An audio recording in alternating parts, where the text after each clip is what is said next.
እንግዲህ በሚያስተላልፍ ማይሎማ የአጥንት ማሮ የፕላዝማ ህዋሶች ካንሰር ነው። እንግዲህ በዚህ ፕላዝማ ህዋስ ውስጥ ምትራ ሲኖር እንደዚህ ያለ የፕላዝማ ህዋሶች በአጥንት ማሮ ውስጥ ያለ መቆጣጠር መብዛት ይኖርበታል እና ይህም ወደ ተባለው ሁኔታ ይደርሳል። የተባለው በሚያስተላልፍ ማይሎማ ይሆናል። አሁን ለበርካታ ማይሎማ የሚያስከትሉ አደጋ ምክንያቶች ምንድን ናቸው?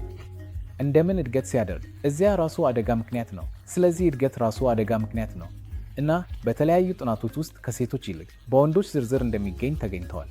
አንዳንድ እንስሳት አሰናኝ ወይም ተመርዘው የተጠቀሱ እንደዚህ ያሉ ነገሮች ደግሞ እድሉን ያስታድጋሉ። ለእነዚህ መጋለጥ ደግሞ የበርካታ ማይሎማ ማግኘት እድሉን ያስታድጋል። አሁን የበርካታ ማይሎማ ወይም ማንኛውም ሌላ የፕላዝማ ህዋስ ችግር የቤተሰብ ታሪክ ደግሞ የበርካታ ማይሎማ ማግኘት እድሉን ያስታድጋል። የበርካታ ማይሎማን ለመለየት አንዳንድ መሰረታዊ ምርመራዎችን እንፈጽማለን። እንደ ሙሉ ደም ቆጣሪ ያለው አኒሚያን ሊያሳይ ይችላል።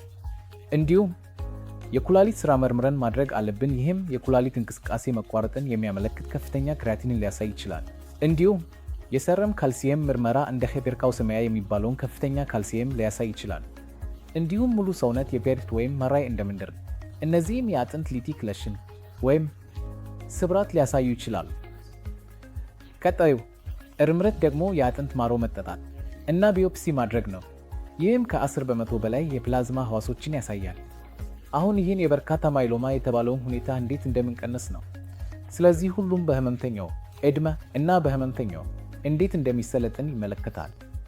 በአጠቃላይ እነዚህን ህመምተኞች ወደ ራሳዊ የዘር ህዋስ ተመልሰን ማስተላለፍ የሚችሉ ወይም የማይችሉ እንደምንደርግ እንከፋፈላለን።